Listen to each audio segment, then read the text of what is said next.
बिस्मिल्लाहिर्रहमानिर्रहीम। Today's topic of discussion is dermatology अनकी flash cards. Start करते हैं। सबसे पहला है scabies, cause of scabies. Okay, तो जो स्केबीज होती है ह्यूमन इच माइट की वजह से होती है। सार्कोप्टी स्केबी वेरिएंट होमिनस की वजह से होती है। This is also called carries mite और ये इंटीमेट पर्सनल कॉन्टैक्ट से फैल जाती है। नेक्स्ट हम चलती है डिफरेंशियल डायग्नोसिस ऑफ स्केबीज। अब स्केबीज में आपको इची प्रूरेटिक लीजन देखने को मिलती है, तो वो तमाम कंडीशन जिसमें खुजली होती है वो आपने डिफरेंशियल में रखनी होती है। मिमोनिक है, एक तो आपने रट्टा मारना कि एक्जिमा में खुजली होती है, ड्राई इची स्किन होती है। दूसरा रट्टा मारना TCS, tinea corporis, chronic urticaria और सिफिलिस आ जाएगा। Next is definition of important terms हैं। Okay, like macule, papule, patch वगैरह, तो इन सब की डेफिनेशन वगैरह तैयार करते हैं। ये डर्माटोलॉजी का नोमेनक्लेचर होता है। सही हो गया, तो स्टार्ट करते हैं। तो पहले रट्टा मारना है कि जो फ्लैट लेजन होती है वो दो होती है, मैक्यूल और पैच होती है। मैक्यूल पैच दोनों फ्लैट नॉन पाल्पेबल लेजन होती है, लेकिन मैक्यूल में जो होता है साइज वो 1 सेंटीमीटर से कम का होता है, पैच में 1 सेंटीमीटर से ज़्यादा का होता है। Next is papule, okay, nodule और प्लाक होता है। ओके, तीनों सॉलिड एलिवेटेड लेजन देखने को मिलती है। जो पैप्यूल होती है वो 0.5 सेंटीमीटर से छोटी की होती है, नोड्यूल 0.5 से ज़्यादा का होता है और प्लाक 1 सेंटीमीटर से बड़ा का होता है। और प्लाक में आपको फ्लैट टॉप लेजन देखने को मिलती है। Next is blister. Blister fluid filled serous lesion होती है। अगर ये 1 सेंटीमीटर से कम की हो तो वेसिकल, 1 सेंटीमीटर से बड़ा होगा हो तो बुल्ला। और पस फील्ड रेस लेजन को बोलते हैं पोस्ट्यूल। क्लियर, सही हो गया। इसके बाद एप्सस क्या होता है? लोकलाइज कलेक्शन ऑफ पस इन अ कैविटी 1 सेंटीमीटर से बड़े की हो तो उसको एप्सस कहते हैं। व्हील क्या होता है? Wheal is a evanescent dermal collection of fluid होता है, और ये जो फ्लूइड होता है डिफ्यूज होता है। ब्लिस्टर में तो फ्लूइड लोकलाइज्ड होता है लेकिन इसमें डिफ्यूज्ड है। पैपिलोमा क्या होता है? प्रोजेक्टिंग निप्पल लाइक मैस होता है, लाइक स्किन टैग, जो कि क्रॉन्स में होती है। नेक्स्ट इज पिटिचिया परपरा एकाइमोसिस है। पिटिचिया क्या होता है? पिन पॉइंट ब्लीडिंग होती है due to extravasation of blood. Okay, 1 से लेकर 2 मिलीमीटर की होती है और ये प्रेशर लगाने से ब्लांच नहीं होती। अगर ये बड़ा पिटिचिया हो तो उसको परपरा कहते होते हैं, यानी जो फ्लैट पैच है ब्लड का उसको परपरा कहते होते हैं। क्लियर, और ये भी प्रेशर से ब्लांच नहीं होता। और एकाइमोसिस एक लार्ज कॉन्फ्लुएंट एरिया होता है। ओके, इसको ब्रूस भी कहते हैं। Next is कोमिडोन्स। ओके, जो कोमिडोन्स होती है एक्ने वुल्गारिस में देखने को मिलती है। कोमिडोन्स दो तरह के होते हैं, ओपन कोमिडोन्स, क्लोज्ड कोमिडोन्स। जो ओपन कोमिडोन्स होती है ब्लैक होते हैं, जो क्लोज्ड कोमिडोन्स होती है व्हाइट आपको देखने को मिलती होती है। क्लियर, जो कोमिडोन्स होती है प्लग ऑफ कैराटिन और सिबम होते हैं in a dilated pilosebaceous orifice. Next is telangiectasia. Telangiectasia में जो कैपिलरीज होती है उनकी डायलेटेशन देखने को मिलती है।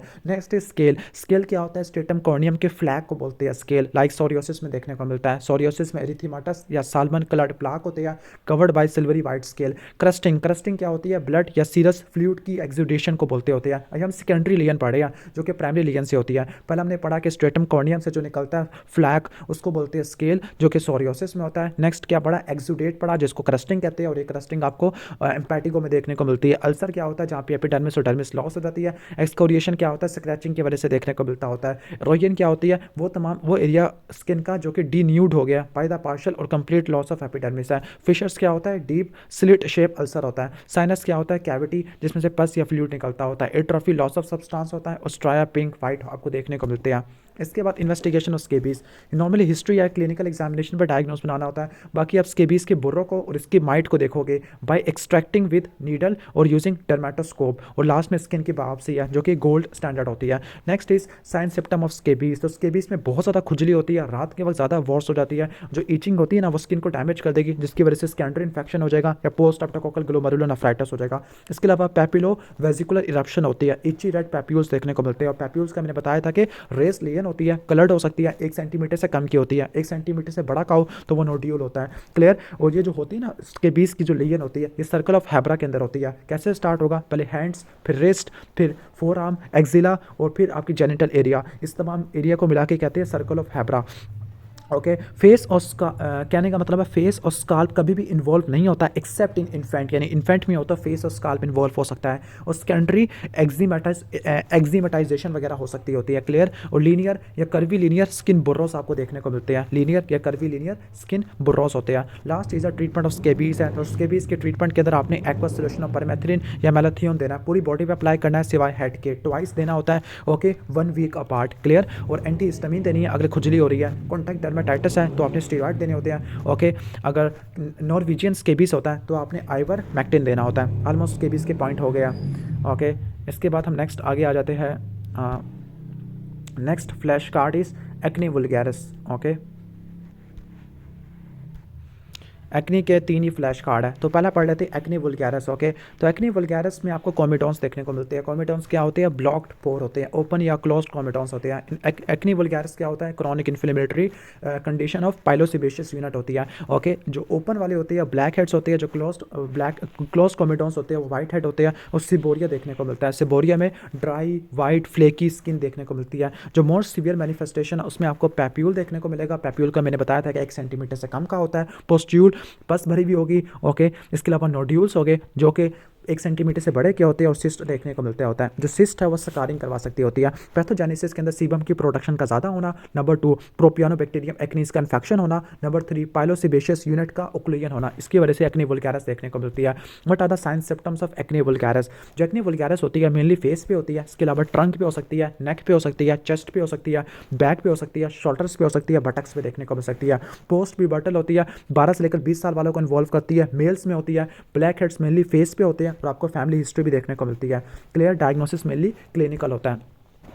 अब हम इसकी ट्रीटमेंट के अंदर आ जाते हैं। अगर माइल्ड टू मॉडरेट एक्नी है तो आपने क्या इस्तेमाल करनी होती है? ड्रग स्टार्ट करनी होती है। ओके, लाइक एंटीबायोटिक्स में आप टॉपिकल एरिथ्रोमाइसिन माइल्ड केस में, या अगर मॉडरेट है तो टेट्रासाइक्लिन इस्तेमाल कर लोगे। तो माइल्ड एक्नी में एरिथ्रोमाइसिन और मॉडरेट एक्नी में टेट्रासाइक्लिन है। और हार्मोनल थेरेपी में आपने सिप्रोटिनोन एसीटेट इस्तेमाल करना होता है। इसके अलावा टॉपिकल बेंजोइल पेरोक्साइड और एजेलिक एसिड है और टॉपिकल रेटिनॉइड है। अगर सीवियर एक्नी है तो गोल्ड स्टैंडर्ड आपके आइसोट्रेटिनॉइन होता है जो कि सिस 11 सिस रेटिनॉइक एसिड होता है। क्लियर? अब आइसोट्रेटिनॉइन के क्या साइड इफेक्ट होते हैं? LFT डिरेंज हो जाता है, टैग लेवल ज़्यादा हो जाते हैं, टिराटोजेनिक होता है और स्किन और म्यूकस मेम्ब्रेन की ड्राइनेस हो सकती है। इसके अलावा कहने का मतलब है कि सुसाइडल या डिप्रेशन चांसेस भी बढ़ जाते होते हैं। और आपने जब भी ये स्टार्ट करवाना है, कहने का मतलब है कि ये क्या स्टार्ट करवाना है ओरल आइसोट्रेटिनॉइन, तो आपने LFTs टैग और 2 नेगेटिव प्रेगनेंसी टेस्ट करवा लेने हैं। नेक्स्ट हम आगे चलते हैं। ये तो बल्कि ख़त्म हो गया। I think acnes finish, acne का इतना ही था। नेक्स्ट फ्लैश कार्ड है एटोपिक एक्जिमा का। ओके, एटोपिक एक्जिमा का स्टार्ट करते हैं। ओके, तो इन्वेस्टिगेशन ऑफ एक्जिमा। तो एक्जिमा में ड्राई इची स्किन देखने को मिलती है, स्पॉन्जियोसिस होता है और जो एडिमा होता है डिफ्यूज होता है। तो पहले हिस्ट्री और एग्जामिनेशन कर लोगे, मॉर्फोलॉजिकल फीचर देखोगे, डिस्ट्रीब्यूशन ऑफ लीजन देखोगे और फैमिली हिस्ट्री आपको देखने को मिलेगी। और लैब डायग्नोसिस के अंदर क्या होगा? सीरम IG लेवल आपको ज़्यादा देखने को मिलेगा। क्लियर? और ब्लड इओजिनोफिलिया भी आपको देखने को मिलता होता है। इसका जो डायग्नोस्टिक क्राइटेरिया क्या होता है? डायग्नोस्टिक क्राइटेरिया में आपको प्रोराइटस चाहिए और 5 में से 3 चीज़ें चाहिए। वो 5 चीज़ें कौन कौन सी है? आपको इची रैश आपको स्किन क्रीजेस पे देखने को मिले। नंबर 2 हिस्ट्री हो एस्थमा की या हे फीवर की। नंबर 3 जीरोडर्मा हो। नंबर 4 ओके विजिबल फ्लैक्शरल एक्जिमा हो। नंबर 5 ऑनसेट फर्स्ट 2 ईयर्स में देखने को मिले। प्रिवेंशन ऑफ एक्जिमा, तो आप पेशेंट की क्या करोगे? एजुकेशन करोगे, एक्सप्लेनेशन करोगे और रीअश्योरेंस करोगे कि आपने स्ट्रेस को और एंजाइटी को अवॉइड करना होता है। Number 2 avoidance of contact with the skin irritant है। ओके, तो पहले एजुकेशन, एक्सप्लेनेशन या रीअश्योरेंस किया। नंबर 2 कॉन्टैक्ट को अवॉइड किया। नंबर 3 कॉटन क्लॉथ पहने हैं। नंबर 4 ड्रग एब्यूज़ को अवॉइड किया। और लास्ट में अगर ऑक्यूपेशनल एक्सपोजर है तो ऑक्यूपेशन को चेंज करो। नी के चेंज कर सकता है तो फेस मास्क पहन लो या डेली एक्सरसाइज करो लंग की एफिकेसी को बढ़ाने के लिए। तो उसको याद कैसे करना है? ओके, CDE को रट्टा मारना है। कॉन्टैक्ट विद स्किन इरिटेंट इसको अवॉइड करना है। कॉटन क्लॉथ पहनने हैं, ये 2 C हो गया। फिर D है ड्रग एब्यूज़ को अवॉइड करना है। फिर E आ जाएगा, E से एजुकेशन, एक्सप्लेनेशन और रीअश्योरेंस है। Next is sine symptom of eczema. Okay, तो जो एक्जिमा होता है इसमें फैमिली हिस्ट्री मिलती है किसी एस्थमा या एटोपिक डिसऑर्डर की, एक्जाकर्बेशन या रिमिशन होते हैं।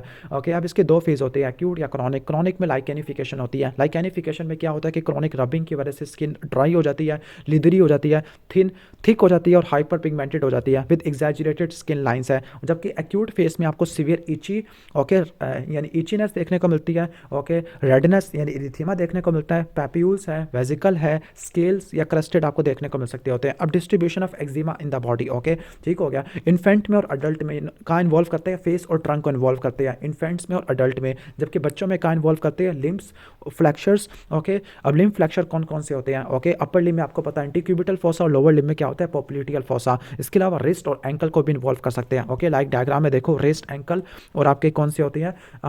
फ्लैक्चरल होते हैं। लिम्ब फ्लैक्चर में पोप्लिटियल फोसा, क्यूबिटल फोसा। जबकि इन्फेंट में और अडल्ट में ये फेस को और ट्रंक को इन्वॉल्व करते हैं। ठीक हो गया। फेस और ट्रंक अडल्ट में और इन्फेंट्स में, जबकि चिल्ड्रन में क्या होते हैं, लिम्स को इन्वॉल्व करते हैं। ट्रीटमेंट ऑफ एक्जिमा, तो अपने एलर्जन को वाइट करना होता है। टॉपिकल थेरेपी में इमोलियंट्स है, मॉइस्चराइजर के तौर पर टॉपिकल कॉर्टिकोस्टेरॉइड के ऑइंटमेंट इस्तेमाल करने होते हैं, और टॉपिकल इम्यूनोमॉड्यूलेटर इस्तेमाल करने होते हैं, लाइक टेक्रोलिमस है, पीमारक्रोलिमस है, या ट्रिपल कम्बिनेशन थेरेपी है जिसमें इमोलियंट्स, कॉर्टिकोस्टेरॉइड या बाद सोप सब्सटीट्यूट है। एडजेंक्टिव थेरेपी में खुजली हो रही है तो एंटीहिस्टामिन इस्तेमाल करना है, बैंडेजिंग करनी होती है, सेकेंडरी इन्फेक्शन को प्रिवेंट करना होता है, ठीक है, एंटीबायोटिक से। फोटोथेरेपी में नैरो बैंड यूवी रेडिएशन या सोरालिन यूवी है पूवा इस्तेमाल करते हैं, NUVR या पूवा, और सिस्टमिक में अपने रट्टा मार लेना है स्कैम को। स्टीरॉइड्स, साइक्लोस्पोरिन, एजाथायोप्रिन, मिथोट्रेक्सेट या systemic retinoids. What is eczema, define atopy, okay, सब देख लेते हैं। तो एक्जिमा होता क्या है, ओके, एक्जिमा और डर्मेटाइटिस दोनों सिनोनिमसली होते हैं। इसमें आपको एक्यूट या क्रॉनिक इन्फ्लेमेशन देखने को मिलती है। नंबर 2 स्पॉन्जियोसिस देखने को मिलता है, जिसको बोलते हैं इंटरसेलुलर एडीमा। और जो एडीमा होता है, कहने का मतलब है ये लोकलाइज नहीं होता, डिफ्यूज एडीमा होता है। स्पॉन्जियोसिस देखने को मिलती है, क्लियर। अब एटोपी क्या होती है, एटोपिक एक जेनेटिक प्रीडिस्पोजिशन होती है जिसकी वजह से IgE का प्रोडक्शन ज़्यादा आपको देखने को मिलता होता है। Genetic predisposition to form IgE, जिसकी वजह से हाइपर सेंसिटिविटी रिएक्शन देखने को मिलेगा। अब जो एटोपिक डिसऑर्डर होते हैं, एस्थमा है, हे फीवर है, ओर्टिकेरिया है, फूड एलर्जेंस और एटोपिक एक्जिमा होता है, क्लियर, सही हो गया। अब टाइप्स ऑफ एक्जिमा, एक्जिमा की बहुत सारी टाइप्स होती है, एंडोजिनस या एक्सोजिनस। जो एक्सोजिनस एक्जिमा होता है, irritant contact eczema, allergic contact eczema, photosensitive eczema या लाइकन सिंप्लेक्स है। जबकि एंडोजिनस में आपका एटोपिक एक्जिमा आ जाएगा, ओके। इसके अलावा आपका डिस्क्वाइड एक्जिमा है, सिबोरिक एक्जिमा है, ग्रेविटेशनल आ जाएगा, क्लियर। पैथोजेनेसिस के अंदर आपको पता है कि अगर एक जीन होता है फ्लैग्रेन, अगर फ्लैग्रेन जीन की म्यूटेशन हो जाती है जो कि स्किन बैरियर्स बनाता है, जिसकी वजह से क्या होगा, ओके, एलर्जेंस का एक्सपोजर ज़्यादा हो जाएगा। ओके, ऑलमोस्ट ख़त्म हो गया हमारा ये भी। नेक्स्ट हम आगे चलते हैं, एक्जिमा भी ख़त्म हो गया। Next is toxic epidermal नेक्रोलाइसिस, okay, toxic epidermal नेक्रोलाइसिस। तो काज ऑफ टॉक्सिक एपिडर्मल नेक्रोलाइसिस, तो हाइपर सेंसिटिव रिएक्शन होता है। और टॉक्सिक एपिडर्मल नेक्रोलाइसिस का लिए मिमोनिक रट्टा मारना है सना, ओके, SANA, सना। ऐसे सल्फोनामाइड या सल्फोनाल यूरिया, ए से एंटी कन्वल्सेंट आ जाएगा, एन से एनसेड है, और ए से एलोपिरिनोल या एंटी रिट्रोवायरल थेरेपी आ जाएगा, क्लियर। अब कॉजेज ऑफ TEN, ये तो हो गया, बल्कि classification of type 4 hyper sensitivity disorder. अच्छा, टॉक्सिक एपिडर्मल नेक्रोलाइसिस को लायल सिंड्रोम भी कहते हैं, ओके। अच्छा, इसमें डिलेड टाइप 4 हाइपर सेंसिटिविटी होती है, साथ में ब्लिस्टर भी लिखा हुआ है। ब्लिस्टर 2 टाइप के होते हैं। ब्लिस्टर क्या होती है, फ्लूइड फील्ड लेजन होती है। अगर ये 1 सेंटीमीटर से कम की हो तो वेजिकल, और 1 सेंटीमीटर से बड़ा का हो तो बुल्ले होता है। Type 4 hypersensitivity reaction CD4 या CD8 बेस्ड हो सकते हैं। अगर CD4 की वजह से है तो ये TB या फंगल ग्रानुलोमास, ये इसकी एग्जाम्पल होती है। जबकि CD8 साइटोटॉक्सिक की वजह से है, जो माइल्ड फॉर्म होती है, रिथिमा मल्टीफॉर्म ही होता है, जिसमें टारगेट लेजन या बुल्स आई लेजन होती है। जबकि आपको जो सीवियर फॉर्म होती है इसकी एरिथेमा मल्टीफॉर्म है, कि इसको स्टीवन जॉनसन सिंड्रोम कहते होते हैं, जिसमें 10% बॉडी सरफेस एरिया की इन्वॉल्वमेंट होती है, और degeneration of basal layer of epidermis होती है, क्लियर। और इसमें आपको क्या देखने को मिलता है, सीवियर प्लाक फॉर्मेशन होता है, और 2 म्यूकस मेम्ब्रेन की इन्वॉल्वमेंट होती है। जबकि टॉक्सिक एपिडर्मल नेक्रोलाइसिस में 30% से ज़्यादा की इन्वॉल्वमेंट देखने को मिलती है, और निकोल्स के साइन भी पॉजिटिव होता है, ओके। अब निकोल्स की साइन किन किन कंडीशन में पॉजिटिव होता है, pemphigus vulgaris, staphylococcal scalded skin syndrome, okay, Steven Johnson syndrome, toxic epidermal necrolysis. इसके बाद investigation and treatment of toxic epidermal necrolysis, अगर 30% से ज़्यादा सरफेस एरिया इन्वॉल्व हो और निकोल्स की साइन पॉजिटिव हो। याद कर लेना कि स्टीरॉयड कॉन्ट्राइंडिकेटेड होती है टॉक्सिक एपिडर्मल नेक्रोलाइसिस में। बाकी स्किन बायोप्सी करा लोगे, स्किन बायोप्सी पे आपको full thickness eosinophilic epidermal necrosis मिलेगी। Sign symptom of toxic epidermal necrolysis है, कहते हैं कि ड्रग स्टार्ट करने 1 से लेकर 4 हफ्तों के बाद देखने को मिलती है। डैट मीन्स ये डिलेड टाइप हाइपर सेंसिटिविटी है। 30% से ज़्यादा सरफेस एरिया इन्वॉल्व होता है, ओके ओके। और बिल्कुल ऐसे ही होता है जैसे स्टेफिलोकोकल स्कार्ड स्किन सिंड्रोम है। स्टेफिलोकोकल स्कार्ड स्किन सिंड्रोम में भी स्किन एपिडर्मिस की सेपरेशन होती है, लेकिन इसमें ड्रग की हिस्ट्री नहीं होती, इसमें ड्रग की हिस्ट्री मिलती है, क्लियर। 30% से ज़्यादा सरफेस एरिया की इन्वॉल्वमेंट आपको देखने को मिलती है। पेशेंट सिस्टमिकली बुखार अनवेल होता है, पायरेक्सिक होता है, और म्यूकोजा की इन्वॉल्वमेंट होती है, ओरल या जेनिटल म्यूकोजा की होती है। निकोल्स की साइन पॉजिटिव होता है, ओके। और ये ओवरलैप होता है स्टीवन जॉनसन सिंड्रोम के साथ, जिसमें आपको टारगेट टार्ट लीजन देखने को मिलती है। जो अर्लियर साइन होता है वो क्यूटेनियस पेन होता है, ट्रंक से स्टार्ट होता है, फिर पूरी बॉडी को इन्वॉल्व करना शुरू कर देता है। ब्लिस्टर्स हैमरेजिक भी होते हैं। अब निकोल्स की साइन किन किन कंडीशन में देखने को मिलता है, ऑलरेडी एक्सप्लेन कर चुका हूं। Pemphigus vulgaris, Steven Johnson syndrome, toxic epidermal necrolysis, staphylococcal scalded skin syndrome है। इन्वेस्टिगेशन में फिजिकल एग्जामिनेशन और स्किन बायोप्सी करा लोगे। और जो टॉक्सिक एपिडर्मल नेक्रोलाइसिस होता है, मेडिकल इमरजेंसी होता है। क्यों? क्योंकि सेप्सिस और मल्टी ऑर्गन फेलियर की वजह से डेथ हो सकती है, तो उसको बर्न सेंटर में या ICU में ठीक करना होता है। कैसे ठीक करोगे? एनाल्जेसिया दोगे, IV फ्लूइड्स दोगे, स्टीराइल ड्रेसिंग करोगे,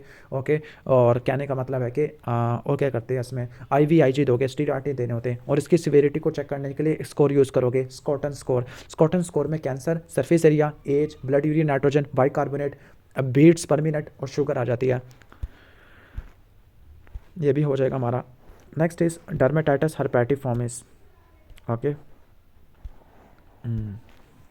ओके तो डर्मेटाइटिस हर्पेटिफॉर्मिस का इंट्रोडक्शन है। ऑटोइम्यून ब्लिस्टरिंग डिजीज होता है जो कि 10% ऑफ सीलिक डिजीज में देखने को मिलता होता है। क्लियर। और ऑलमोस्ट तमाम पेशेंट्स में आपको विलर एट्रोफी देखने को मिलती है, पार्शियल विलर एट्रोफी देखने को मिलती है। एक्सट्रीमली प्रोरेटिक कंडीशन होती है, इतनी ज़्यादा प्रोरेटिक कंडीशन है कि आपको ब्लिस्टर्स तो मिलेगी नहीं क्योंकि पेशेंट ने खुजा खुजा के इनको फोड़ दिया होगा, तो एक्सकोरिएशन ही मिलेगी। अब इन्वेस्टिगेशन कौन कौन सी होती है? डायरेक्ट इम्यूनोफ्लोरेसेंस करा लोगे जिसमें ग्रैनुलर IgE की डेपोजिशन होती है at the tip of dermal papilla. Skin biopsy करा लोगे, स्किन बायोप्सी पे क्या मिलता है? सब एपिडर्मल वेजिकुलेशन मिलती है डर्मल पैपिला में, प्लस इयोजिनोफिलिक और न्यूट्रोफिलिक रिच इन्फिल्ट्रेट आपको देखने को मिलता होता है। इसके अलावा एंटीएंटोमाइसिल एंटीबॉडी और जुजिनल बायोप्सी करा लोगे।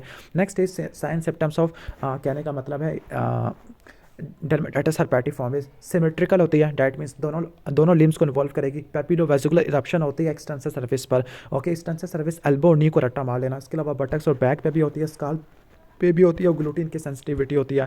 ट्रीटमेंट में काउंसलिंग है, ग्लूटीन फ्री डाइट है और डेप्सोन की थेरेपी होती है। Next is SLE।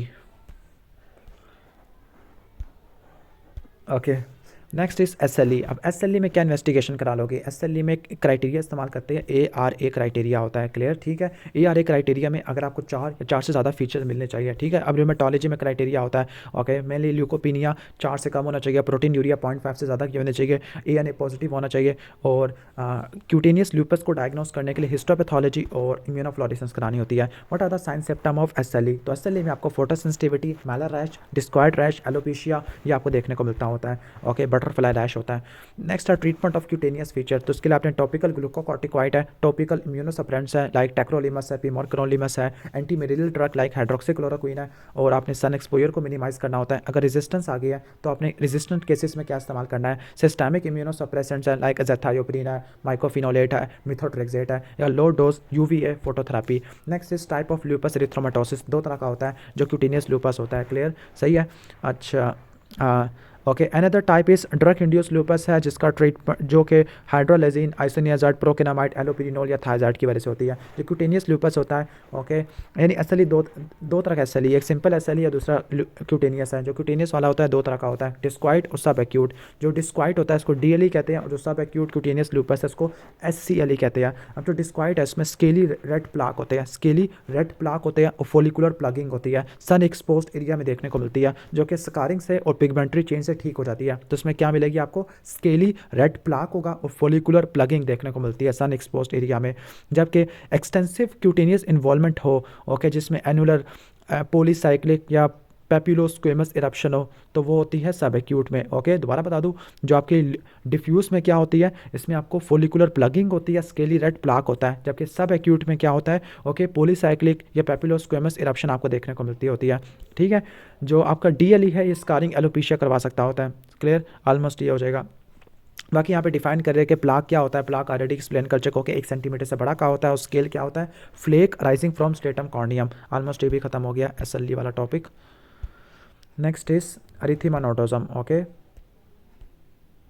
अब अरिथीमा नोडोजम में आपको पता है कि क्या होती है? पेनफुल एरिथीमाटस प्लाक होते हैं, शिन पे देखने को मिलते हैं, सेप्टल पैनिकुलाइटिस भी कहते होते हैं। अब इसके काजेस के अंदर बैक्टीरियल इन्फेक्शन है लाइक स्ट्रेप्टोकोकस है, टीबिया है, टीबिया नहीं टीबी, माइकोप्लाज्मा, रिकेट्सिया, क्लैमिडिया और बुरीलिया आ जाता है, beta haemolytic streptococci. Okay, sore throat भी करा सकता होता है। ओके सही है, सोर थ्रोट की बात भी देखने को मिल सकता होता है। इसके बाद वायरल इन्फेक्शन के अंदर चलते होते हैं। वायरल इन्फेक्शन के अंदर हेपेटाइटिस बी और इन्फेक्शियस मोनोन्यूक्लियोसिस है, फंजाई के अंदर हिस्टोप्लाज्मोसिस है, पैरासाइट के अंदर उमेबियासिस और जियार्डियासिस है, ड्रग्स के अंदर जो कि एरिथीमा नोडोजम करवाती है निमोनिक या CSS। ओके, CSS में था आपका कॉन्ट्रासेप्टिव था, सल्फोनाल यूरिया और सल्फोनामाइड था। सिस्टमिक डिजीज़ के अंदर sarcoidosis, IBD, TB, leprosy, Behcet's disease आ जाता है, बाकी प्रेगनेंसी एडियोपैथिक आ जाएगा। नेक्स्ट है कि इंट्रोडक्शन पढ़ गया तो एरिथीमा नोडोजम को सेप्टल पैनिकुलाइटिस भी कहते हैं। इन्फ्लेमेशन ऑफ सबक्यूटेनियस फैट होता है, inflammation of dermis and the subcutaneous tissue होता है।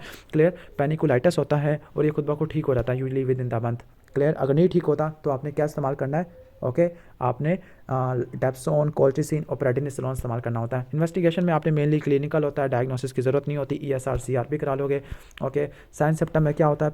पेनफुल इंड्यूरेटेड वायलेशियस नोड्यूल होती है, एक्सटेंसिव सरफेस पे देखने को मिलती है, लाइक शिन पे और अल्ना पे देखने को मिलते होते हैं। फीवर और जॉइंट पेन भी आपको देखने को मिल सकता है। हिस्ट्री ऑफ इन्फेक्शन या ड्रग इनटेक है। ट्रीटमेंट के अंदर आपको पता है कि आपने अंडरलाइन काज को ठीक करना होता है। बाकी आप बेड रेस्ट, लिम्स एलिवेशन है, बेड रेस्ट है, एनसेट दे सकते हैं। अगर रेजिस्टेंस है तो आपने क्या देना है, डीसीपी, डेप्सोन, कॉल्चिसिन और प्रेडिनिसोलोन है। क्लियर, सही हो गया। और पोटेशियम आयोडाइड या हाइड्रोक्सीक्लोरोक्विन भी इस्तेमाल कर सकते हैं। ओके, तो next is plaque psoriasis. I think this should be the last topic of this. सही है। तो अब सोरियोसिस पे आ जाते हैं। सोरियोसिस क्या है? Chronic inflammatory hyper proliferative skin disorder है, जिसमें क्या होते हैं, वेल डिमार्केटेड इरिथीमाटस प्लाक होते हैं। इरिथीमाटस या साल्मन क्लड प्लाक होते हैं, covered by silvery white scale होते हैं। क्लियर। तो आगे चलते हैं हम। इन्वेस्टिगेशन ऑफ प्लाक सोरियोसिस है तो डायग्नोसिस में क्लिनिकल होता है। यहाँ पे ऑस्पिट साइन करते होते हैं। ऑस्पिट साइन के अंदर क्या होता है, सबसे पहले ग्लास स्लाइड लेंगे, उससे आप क्या करोगे, जेंटली आप लियन को स्क्रैप करोगे। जब स्क्रैप करोगे तो जो सिल्वरी स्केल्स है वो एक्सेंचुएट हो जाएंगे। ओके, तो ये स्क्रैप करने से अगर सिल्वरी स्केल एक्सेंचुएट हो जाते हैं, दिस इज कॉल्ड ग्रेटार्च साइन। फिर आपने मजीद स्क्रैप करना है जहाँ तक कि आपको बर्कली मेम्ब्रेन नजर ना आ जाए, और फिर इसके बाद जैसे ही मेम्ब्रेन को रिमूव करेंगे तो आपको पंक्चुएट हैमरेज मिलेगा। This is called Auspitz sign. Okay, अब जो सोरियोसिस होता है उसका क्वालिटी ऑफ लाइफ पे इंपैक्ट होता है, जिसको देखने के लिए आपने DLQ स्कोर कराना होता है। डर्माटोलॉजी लाइफ क्वालिटी इंडेक्स है, और सिवियरिटी को यानी लाइफ इंपैक्ट को देखने के लिए DQLI, और सिवियरिटी को देखने के लिए Pasi. Psoriasis area and severity index है। इन्फेक्शन की स्क्रीनिंग करते हैं, थ्रोट स्वैप की कराते हैं स्पेसिफिकली गुटेट के अंदर, और अगर सीवियर हो रही है तो आपने क्या करना होता है, HIV को रूल आउट करना होता है। क्लियर। रूमेटोलॉजी कंसल्टेशन करनी है अगर जॉइंट्स की इन्वॉल्वमेंट है। अब पैथोलॉजी के अंदर आ जाते हैं। पैथोलॉजी के अंदर केराटिनोसाइट की प्रोलिफरेशन है और इन्फ्लेमेटरी इन्फिल्ट्रेट होता है। ओके, बाकी ये फैमिलियल या जेनेटिक प्रीडिस्पोजिशन की वजह से होता है। साइन सिम्टम में स्किन की, स्काल्प की और नेल चेंजेस देखने को मिलती है। रेस्ट एरिथीमाटस साल्मन क्लड प्लाक होता है, covered by with silvery white scale होते हैं। ओके, और ये भी एक्सटेंसिव सरफेस पे होते हैं, एल्बो पर, नी पर, बैक पे होते हैं। स्काल्प की इन्वॉल्वमेंट 60% पे होती है। नेल्स में आपको पिटिंग देखने को मिलती है, ऑन्कोलाइसिस होती है, सब उंगल हाइपर कैराटोसिस होती है। क्लियर, ये आपको चेंजेस देखने को मिलती होती है। क्लियर, सही हो गया। तो नेल की चेंजेस क्या क्या, नेल्स में चेंजेस होती है, थिम्बल पिटिंग होती है, ऑन्कोलाइसिस होती है, सब उंगल हाइपर कैराटोसिस और पेरी उंगल इन्वॉल्वमेंट देखने को मिलती है। सोरियोसिस ऑफ फ्लैक्चर्स है, फ्लैक्चर्स में नेटल क्लेफ्ट आ जाएगा। क्लियर, इसके अलावा एक्जिला आ जाएगा, सब मेमोरी फोल्ड आ जाएगा, वहाँ पे रेड शाइनी सिमेट्रिकल लीजन होती है। और कहने का मतलब है कि जो सिल्वरी वाइट स्केल्स होते हैं उसको बोलते हैं वोरोनॉफ साइन कहते होते हैं। क्लियर, सही हो गया। तो ऑलमोस्ट ये हो जाएगा आपका ऑस्पिट साइन या ग्रेटार साइन, और डायग्नोस्टिक होता है, ऑलमोस्ट ये भी हो जाएगा। ओके, सोरियोसिस है यहाँ पर। ओके, सही है। अच्छा, कोर्स पिटिंग ऑफ नेल जिसको बोलते हैं थिम्बल पिटिंग है, और separation of nail from the nail bed तो उसको ऑन्कोलाइसिस कहते हैं। दोनों सोरियोसिस में देखने को मिलते हैं। ट्रीटमेंट ऑफ सोरियोसिस तो जनरल मैनेजमेंट पे रीअश्योरेंस है, काउंसलिंग है, आपने एक्सपोजर को, इरिटेशन को अवॉइड करना होता है, स्किन की हाइड्रेशन करनी होती है। स्पेसिफिक मैनेजमेंट के अंदर आपने टॉपिकल थेरेपी या लाइक इमोलियंट्स है, विटामिन डी रिसेप्टर एगोनिस्ट आपने इस्तेमाल करने होते हैं। फर्स्ट लाइन ट्रीटमेंट के अंदर लाइक कैल्सीपोट्रायोल या कैल्सीट्रायोल है। इसके अलावा कोल्टार और डाइथ्रानोल है। इसमें 2 रेजिमेंट रट्टा मारने हैं, गोकरमैन रेजिमेंट, इनग्राम रेजिमेंट। गोकरमैन में टार और यूवी भी होता है, इनग्राम में डायथ्रानोल और यूवी भी होता है। इसके अलावा कोल्ड ग्लूकोकॉर्टिकॉइड है, टॉपिकल रेटिनॉइड है। फोटोथेरेपी नेक्स्ट स्टेप पे करते होते हैं। फोटोथेरेपी में हमने सन एक्सपोजर को मिनिमाइज कर देना होता है। क्लियर, NUVR या UVB, NUVR या पूवा करते हैं, UVB ज़्यादा इस्तेमाल होते हैं। इसके बाद सिस्टेमिक थेरेपी अगर डिजीज सीवियर है, इसमें रट्टा मारना है MAC, मिथोट्रेक्सेट, एसिट्राइटिन और मिथोट्रेक्सेट है। ठीक है, और इसके अलावा आपका सीसे साइक्लोस्पोरिन है। बायोलॉजिकल एजेंट में इन्फ्लेक्सीमाब, इटनरसेप्ट, डेलिमोमाब आ जाएगा। और न्यू ऑप्शन में क्लाइमेटोथेरेपी और बेलनियो फोटोथेरेपी है। क्लाइमेटोथेरेपी में सी वाटर बाथ होता है और सन का एक्सपोजर होता है। ठीक है, और बेलनियो फोटोथेरेपी में साल्ट वाटर बाथ होता है।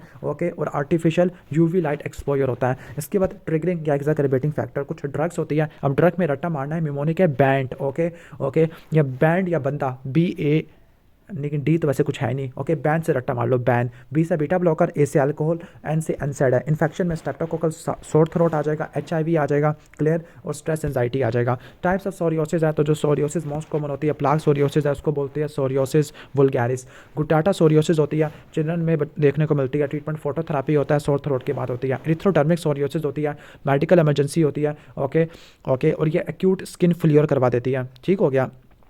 क्यों करा देती है एक्यूट स्किन फ्लियर? क्योंकि थर्मो रेगुलेशन को, फ्लूइड बैलेंस को और रेजिस्टेंस को ख़राब कर देती है। ठीक है, ओके, जिसकी वजह से डेथ हो जाती है। पोस्टुलर है और लास्ट में सोरियोटिक आर्थ्रोपैथी है। टाइप्स ऑफ सोरियोसिस तो आपको पता है कि सोरियोसिस प्लाक सोरियोसिस है, गुटेट है।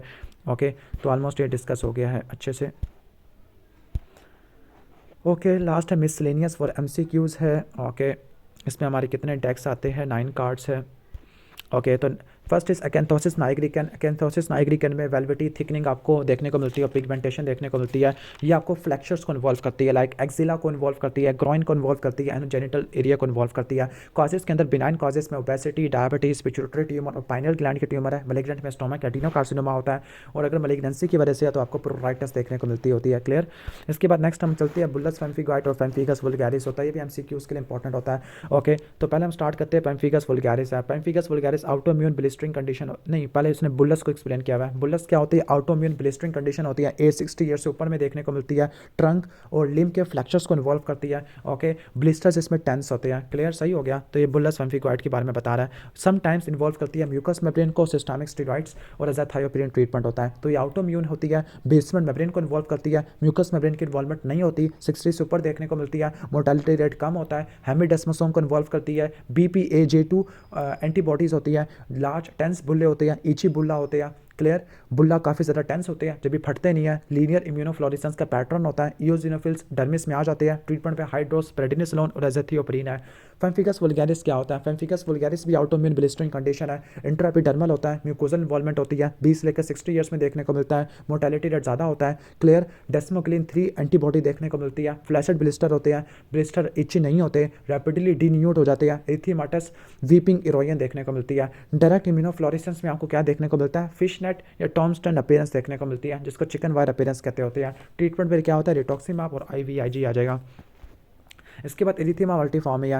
इरिथेमा मल्टीफॉर्मी क्या होता है? Erythema multiforme type 4 hypersensitivity reaction होता है, कुछ ड्रग्स या इन्फेक्शन के बाद देखने को मिलता होता है, लाइक इन्फेक्शन, हर्पीस सिम्प्लेक्स है, माइकोप्लाज्मा है।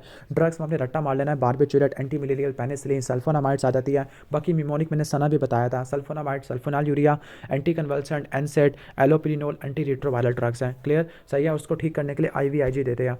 नेक्स्ट है अराइसेपिलास और सेलुलाइटिस, ये काफ़ी ज़्यादा इंपॉर्टेंट है। ओके, अब अराइसेपिलास और सेलुलाइटिस दोनों स्किन के इन्फेक्शन होते हैं, दोनों स्ट्रेप्टोकोकस पायोजिन की वजह से देखने को मिलते होते हैं। क्लियर, दोनों स्ट्रेप्टोकोकस पायोजिन की वजह से होती है। बस एक बात रट्टा मार लेना, अराइसेपिलास सुपरफिशियल डर्मिस, और कहने का मतलब है कि लिम्फेटिक इन्फेक्शन होता है, जबकि सेलुलाइटिस डीप डर्मिस और सबक्यूटेनियस फैट का इन्फेक्शन होता है। अब जो अराइसेपिलास होता है, अराइसेपिलास में रेस्ट डिमार्केटेड लेजन होती है, जबकि सेलुलाइटिस में फ्लैट पुअरली डिमार्केटेड लेजन होती है। अराइसेपिलास का रैपिड स्प्रेड होता है, सेलुलाइटिस का स्लो स्प्रेड होता है। अराइसेपिलास में आपको फीवर जल्दी देखने को मिलता है, सेलुलाइटिस में फीवर लेट होता है। अराइसेपिलास फेस पे होता है, सेलुलाइटिस लेग्स पे होता है। अराइसेपिलास में वर्ल्ड डिमार्केटेड बॉर्डर होते हैं, सेलुलाइटिस में नहीं होते। ओके, अराइसेपिलास में देखो ब्लिस्टरिंग है, रेस इरिथेमाटस एजिस है, ग्रुप है बीटा हेमोलिटिक स्ट्रेप्टोकोकाई की वजह से है। अराइसेपिलास सुपरफिशियल होता है, यानी सुपरफिशियल डर्मिस और लिम्फेटिस को इन्वॉल्व करता है। सेलुलाइटिस डीपर होता है, सबक्यूटेनियस टिश्यू को इन्वॉल्व करता होता है। क्लियर, सही है। और कोई ना कोई प्रीडिस्पोजिंग फैक्टर होगा, फॉर एग्जांपल टीनिया पैडिस हुआ, या वेरिकोस अल्सर हुआ, या डायबिटिक फुट हुआ। ट्रीटमेंट पे आपने पेनिसिलिन देना होता है, अगर रेजिस्टेंस है तो आपने एरिथ्रोमाइसिन इस्तेमाल करना होता है। Next is fungal infection of skin होती है। प्रीडिस्पोजिंग फैक्टर वार्म वेट इन्वायरमेंट होता है। डर्मेटोफाइट्स होते हैं, इसके 3 टाइप्स होती है, ट्राइकोफाइटोन, एपिडर्मोफाइटोन, माइक्रोस्पोरम होते हैं, इनके इन्फेक्शन को रिंग वर्म कहते हैं। अरिथेमाटस लेजन होती है, पेल सेंटर होता है। क्लिनिकली आप इनको डिवाइड करते हैं depending upon site of infection, like scale पे हो तो टीनिया कैपिटस, ग्रोइन पे हो तो टीनिया क्रूराइडिस, ट्रंक पे तो टीनिया कॉर्पुरा, अगर फुट पे हो तो एथलीट फुट आ जाएगा, नेल्स पे हो तो ओनाइकोमाइकोसिस कहते होते हैं। डायग्नोसिस के लिए आप स्किन के स्क्रैपिंग करते हैं, माइक्रोस्कोपिक कल्चर करते हैं, KOH प्रिपरेशन के अंदर। ट्रीटमेंट में आपने टेरिबिनाफिन या ग्लिसोफिल्बिन इस्तेमाल करनी होती है। क्लियर, इम्पैटिगो। इम्पैटिगो आपको पता है कि क्या होता है? इम्पैटिगो सुपरफिशियल इन्फेक्शन ऑफ एपिडर्मिस होता है। 2 टाइप होती है, बुलस इम्पैटिगो और नॉन बुलस इम्पैटिगो। बुलस इम्पैटिगो स्टेफोरियस की वजह से होता है, नॉन बुलस इम्पैटिगो मेनली स्ट्रेप्टोकोकस पायोजिन की वजह से होता है। नॉन बुलस में थिन वाल्ड वेजिकल्स होते हैं, जो कि हनी कलर्ड क्रस्टिंग बना देते हैं, बच्चों में कॉमन होते हैं।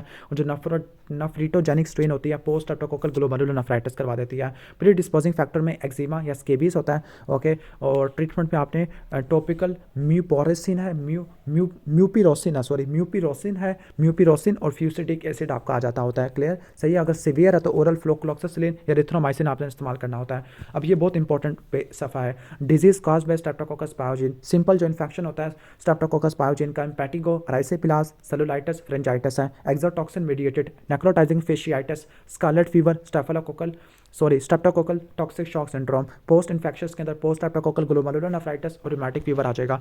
Next is lichen planus. Lichen planus में आपको रैश होता है, इंटेंसली इची होता है, प्रोराइटिक पॉलीगोनल पर्पल पैप्यूल्स देखने को मिलते हैं, volar aspect of wrist and lower back, volar aspect of wrist और लोअर बैक पे देखने को मिलते हैं। ओके, इसमें आपको ग्लिस्टरिंग पैप्यूल्स देखने को मिलते हैं involving the volar aspect of wrist. Okay, ठीक हो गया।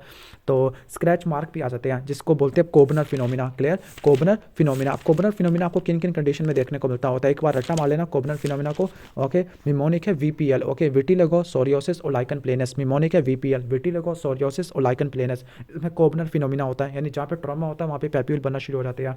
क्लियर, और यहाँ पे आपको thin white lacy network of papule मिलता है ओरल कैविटी पर, उसको बोलते हैं विकम स्ट्राया। डायग्नोसिस में क्लिनिकल होता है, बाकी स्किन के बाहर से ले सकते हैं। ट्रीटमेंट में आपने टॉपिकल स्टीरॉइड यूज़ करना होता है, इसके अलावा साइक्लोस्पोरिन, रेटिनोइड और फोटोथेरेपी स्टार्ट कर लेते होते हैं। क्लियर, सही है। कॉजेस में ऑटोम्यून है और हेपेटाइटिस सी से एसोसिएटेड होता है, इसके अलावा आईबीडी से भी एसोसिएटेड होता है। Next is pityriasis rosea, skin rash होता है। Okay, single red scaly area करवा देगा जिसको बोलते हैं हिराल्ड पैच। इसमें दो चीज़ें रट्टा मारनी है, हिराल्ड पैच और क्रिसमस ट्री अपीयरेंस होती है। तो पहले स्केली एरिया होगा, उसको बोलेंगे हिराल्ड पैच होता है, फिर उसके बाद आपको छोटे छोटे स्मॉल स्केली स्पॉट्स देखने को मिलते हैं, ओके, जिनका रेड एज होता है। क्लियर, सही है। अब इसका जो काज होता है ह्यूमन हर्पीज वायरस 6 और ह्यूमन हर्पीज वायरस 7 होता है। ट्रीटमेंट मेनली सपोर्टिव होता है। लास्ट है पायोडर्मा गैंग्रीनोसम। ओके, 25 से लेकर 54 साल की उम्र में देखने को मिलता होता है। इसके अंदर आपको एरिथेमाटस नोड्यूल होते हैं और पोस्ट्यूल देखने को मिलते हैं जो कि अल्सीरेट कर जाते होते हैं। क्लियर, तो इसमें गैंग्रीनस पार्ट और पायोडर्मा पार्ट देखने को मिलेगा। ठीक हो गया। इन्फ्लेम नोड्यूल या पोस्ट्यूल है जो कि सेंट्रली ब्रेक हो जाते हैं, अल्सर बना लेते हैं, और क्रिबरी फॉर्म या बास्केट वेव अपीयरेंस आपको देखने को मिलती होती है। क्लियर, तो इसमें आपको देखने को मिलते हैं इन्फ्लेमेटरी बाउल डिजीज में, रूमेटॉइड आर्थराइटिस में, या सीरो नेगेटिव आर्थराइटिस में, प्राइमरी बिलियरी सिरोसिस में, या एचआईवी में, या मल्टीपल माइलोमा में। अब ट्रीटमेंट के अंदर लोकल थेरेपी में आपने पेन रिलीफ करना होता है। ओके, लोकल थेरेपी में आपने पेन रिलीफ करना है। इसके अलावा स्टीरॉयड आपने इस्तेमाल करने होते हैं। क्लियर, स्टीरॉयड टॉपिकल स्टीरॉयड इस्तेमाल करने होते हैं। ओके, टॉपिकल स्टीरॉयड या टेक्रोलिमस आपने इस्तेमाल करने होते हैं। और सिस्टमिक थेरेपी के अंदर आप ओरल कॉर्टिकल स्टीरॉयड दे दोगे, डेप्सोन दे दोगे, या साइक्लोस्पोरिन दे दोगे। ऑलमोस्ट खत्म हो गया।